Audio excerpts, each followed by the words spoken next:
सुप्रभातम छात्राः। संस्कृत में आज हम पढ़ेंगे एकादशः पाठः पुष्पोत्सवः। एकादश अर्थात 11वां पाठ पुष्पोत्सवः। सबसे पहले पुष्पोत्सवः का मैं आपको अर्थ बताती हूँ।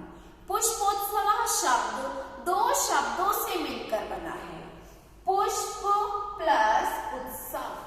पुष्प अर्थात फूल, उत्सव अर्थात त्योहार। तो इसका पूरा अर्थ हुआ फूलों का उत्सव। पुष्पोत्सव अर्थात फूलों का उत्सव। बच्चों, आपने रंग बिरंगे फूल देखे होंगे, तरह तरह के फूल। किसी के घर में बगीचे में लगे हैं, कुछ लोग बगीचे में घूमने जाते हैं तो वहां देखते हैं। और तो और जब हम बाजार में जाते हैं तो हमें रंग बिरंगी फूलों की मालाएं भी मिलती हैं। जैसे अभी दीपावली के पर्व पर आपने मालाएं खरीदी होंगी और उससे त्योहार भी मनाया होगा, घर को सजाया होगा। तो यह हमारा पाठ फूलों से ही संबंधित है, जिसमें कि बताया गया है कि किस प्रकार से हमारे देश में अलग अलग त्योहार मनाए जाते हैं और साथ में एक अनोखा त्योहार मनाया जाता है जिसका नाम है पुष्पोत्सव अर्थात फूलों का उत्सव। तो शुरू करते हैं पाठ। उत्सव प्रियः भारत देशः अर्थात भारत देश उत्सवों का प्रिय है, अर्थात भारत देश को उत्सव मनाने प्रिय हैं, अच्छे लगते हैं। अत्र अर्थात यहाँ पर, कहाँ? भारत देश में। कुत्रचित का अर्थ होता है कहीं पर। अत्र कुत्रचित, यहाँ कहीं पर। शस्योत्सवः भवति। शस्य अर्थात फसल और उत्सव का अर्थ मैं आपको बता चुकी हूँ, उत्सव होता है त्योहार। तो शस्योत्सवः का अर्थ हुआ फसलों का त्योहार। यहाँ कहीं पर फसलों का त्योहार मनाया जाता है। कुत्रचित कहीं पर। पशुत्सवः भवति। पशुओं का उत्सव होता है।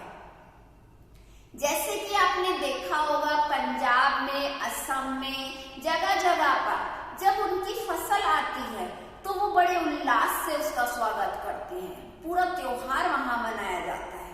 ऐसे ही कहीं कहीं पर पशुओं के लिए भी उत्सव मनाया जाता है। उसके बाद कुत्रचित कहीं पर धार्मिक उत्सवः भवति। धार्मिक उत्सव अर्थात धर्म के त्योहार, धार्मिक त्योहार जैसे हिंदू मनाते हैं होली दीपावली, मुस्लिम ईद मुहर्रम, सिख गुरु गोविंद सिंह जयंती और अन्य पर्व। इसके अलावा क्रिश्चियन जो ईसाई धर्म के लोग हैं वो उनका सबसे बड़ा त्योहार होता है क्रिसमस डे। तो इसी प्रकार से धार्मिक उत्सव होते हैं। कुत्रचित च और कहीं पर यानोत्सवः भवति। यान प्लस उत्सव अर्थात यानों का उत्सव। यान कहते हैं हम गाड़ी को, जैसे साइकिल, मोटरसाइकिल, कार, रेलगाड़ी, हवाई जहाज, ये सभी हमारे यान होते हैं जिनके द्वारा हम यात्रा करते हैं। तो जिनके माध्यम से हम यात्रा कर रहे हैं वह हमारे कहलाते हैं यान। आगे चलते हैं। इसमें ये बताया है पाठ में कि हमारे भारत में अनेक प्रकार के त्योहार मनाए जाते हैं, जिनमें कुछ त्योहारों के नाम दिए गए हैं।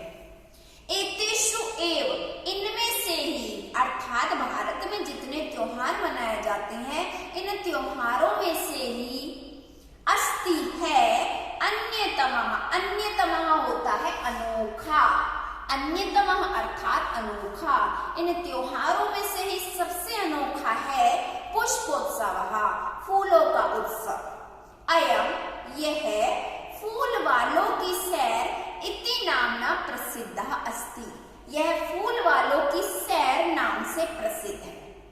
पुष्पोत्सव किस नाम से प्रसिद्ध है? फूल वालों की सैर के नाम से प्रसिद्ध है।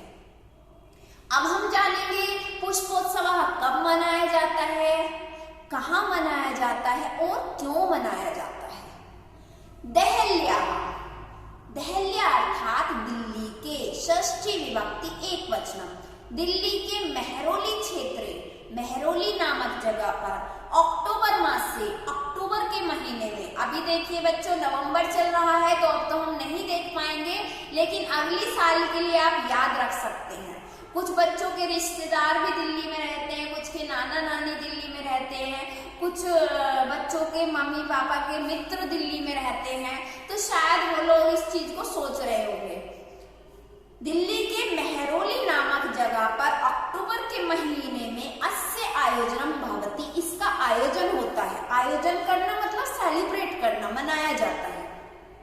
अस्मिन् अवसरे, इस अवसर पर, तत्र वहां, कहां पर, मेहरौली क्षेत्र में, वहां पर बहुविधानि पुष्पानि दृश्यन्ते, अनेक प्रकार के फूल दिखाई देते हैं, मतलब देखने को मिलते हैं। परंतु प्रमुखम आकर्षणम तो अस्ति, परंतु प्रमुख अर्थात मुख्य, स्पेशल, आकर्षण, आकर्षण किसे कहते हैं, जो चीज हमें अपनी तरफ खींच रही है, आकर्षित कर रही है। जैसे आप बाजार में जाते हैं, कुछ खरीदने के लिए गए हैं और आपका ध्यान किसी चीज पर सबसे पहले जा रहा है, तो हम उसे कहेंगे आकर्षण की वस्तुएं। जैसे आप बहुत सारे लोगों से मिल रहे हैं, आप अपने बहुत सारे फ्रेंड्स से मिल रहे हैं, क्लास में आए हैं, लेकिन उनमें से एक बच्चा ऐसा है जिसकी तरफ आपका ध्यान पहले जा रहा है, आप उससे बातें करना ज्यादा पसंद कर रहे हैं, आप उसे मित्र बनाना चाहते हैं, यानी वो आकर्षक व्यक्ति है। तो आकर्षण किसे कहते हैं, जो हमें अपनी तरफ खींच रहा है। तो ऐसे ही पुष्पोत्सव में सबसे विशेष आकर्षण होता है पुष्प निर्मितानि व्यजनानि, अर्थात फूलों से बने हुए पंखे। वहां पर फूलों से बने हुए पंखे दिखाई देते हैं या बिकते हैं, या हम उन्हें खरीदते हैं, तो वो उनका सबसे बड़ा आकर्षण होता है।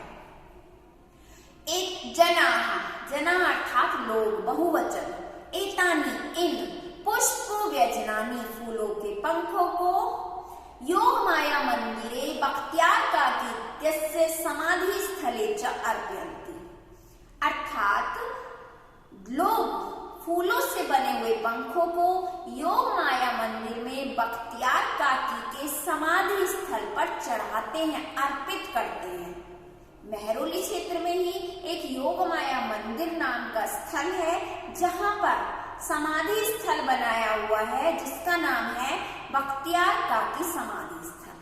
बच्चों आप जानते हैं समाधि स्थल क्या होता है? वह स्थल, वह जगह जहां पर किसी व्यक्ति ने किसी समय में समाधि ली थी।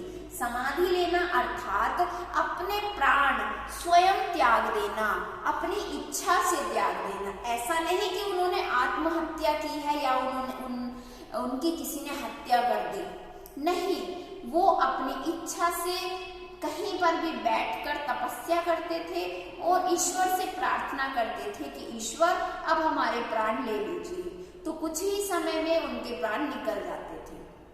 ऐसा हर कोई नहीं कर सकता, ये कुछ ही महापुरुष होते थे। तो बच्चों समाधि स्थल किसे कहते हैं? जहां पर समाधि ली जाती है। तो लोग क्या करते हैं? योग माया के मंदिर में बख्तियार काकी नामक समाधि स्थल पर फूलों के पंखों को चढ़ाते हैं, अर्पित करते हैं, जैसे आप मंदिर में प्रसाद चढ़ा रहे हैं, इसी प्रकार से। आगे चलते हैं। केचन, कुछ। केचन का अर्थ कुछ होता है, जिसमें आप लोग भी जोड़ सकते हैं इसका अर्थ दिखाने के लिए। केचन अर्थात कुछ लोग, केचन अर्थात कुछ लोग। पाटल पुष्पई, पाटल होता है गुलाब और पुष्पई फूलों से, पाटल पुष्पई अर्थात गुलाब के फूलों से, निर्मितानि बने हुए, केचन कुछ लोग, कर्णिकार पुष्पई कनेर के फूलों से बने हुए, केचन अन्य इसके अलावा, जपा कुसुमय जपा के फूलों से बने हुए अर्थात गुड़हल के फूलों से बने हुए, अपरे दूसरे, मल्लिका पुष्पय अर्थात चमेली के फूलों से बने हुए, इतरे चा और इसके अलावा, गेंदा पुष्पय गेंदा के फूलों से, निर्मित निर्मितानि बने हुए व्यजनानि पंखे नयंती ले जाते हैं। इसमें ये बताया है कि जैसा कि वहां पर अनेक प्रकार के फूलों से बने हुए पंखे मिलते हैं, तो सभी लोग अपनी अपनी पसंद के फूलों के पंखे लेकर जाते हैं। जैसे कुछ लोग गुलाब के फूलों से बने पंखे ले जाते हैं, तो कुछ गेंदा के फूलों से। इसके अलावा कुछ लोग कनेर के फूलों को पसंद करते हैं, इसलिए वो वही पंखे खरीदते हैं। अयम उत्सवः, यह उत्सव अर्थात यह त्योहार दिवस त्रयम, दिवस होता है दिन, त्रयम संख्या होती है, तो दिवस त्रयम का अर्थ हुआ 3 दिन तक, यावत तक प्रचलित चलता है। एतेषु दिवसेषु, इन दिनों में अर्थात इन 3 दिनों में, जिस प्रकार से आपने अभी दीपावली का त्योहार मनाया था 5 दिन तक, इसी प्रकार से पुष्पोत्सव भी 3 दिन तक मनाया जाता है। और इन दिनों में पतंगा नाम उड्डयनम, पतंगों का उड़ना, पतंग समझते हैं आप, काइट फ्लाई, तो पतंग भी उड़ाई जाती है वहां पर। विविधा क्रीड़ा, अनेक प्रकार के खेल। मल्लयुद्धम, मल्लयुद्ध कुश्ती को कहते हैं, रेसलिंग जिसे आप अंग्रेजी में कहते हैं, तो वहां पर ये सब भी चलता है। विगतेभ्य, बीते हुए, द्विशत वर्षेभ्य, द्वि होता है 2, शत का अर्थ 100, वर्ष आप समझते हैं ईयर साल, तो शत से पहले आप जो भी संख्या लगा देंगे, जैसे पंचशत 500, द्विशत 200, चतुर्शत 400। बीते हुए 200 वर्षों से पुष्पोत्सव, फूलों का उत्सव, जनान आनंदयति, लोगों को आनंदित कर रहा है, अर्थात अपनी तरफ आकर्षित कर रहा है, और लोग इसे खुशी खुशी मनाते हैं। मध्य एयं परंपरा, बीच में यह परंपरा अर्थात यह रिवाज, इसे मनाने का रिवाज स्थगिता आसीत, रोक दिया गया था। परंतु स्वतंत्रता प्राप्ति पश्चात, स्वतंत्रता प्राप्ति के बाद एयं मनोहारिणी परंपरा, यह मनोहारी यानी मन को हरने वाली, मन को अच्छी लगने वाली परंपरा पुनः समारब्धा, फिर से प्रारंभ हो गई। पुष्पोत्सव, फूलों का उत्सव। अद्यापि, अद्य प्लस अपि, आज भी। सोल्लासम, स प्लस उल्लासम अर्थात उल्लास के साथ, खुशी के साथ। सोत्साहम, स प्लस उत्साहम अर्थात उत्साह के साथ। प्रचलति, चलता है या मनाया जाता है। तो छात्रों, इस प्रकार पुष्पोत्सव में हमने जाना कि किस प्रकार से दिल्ली के मेहरौली क्षेत्र में इसका आयोजन और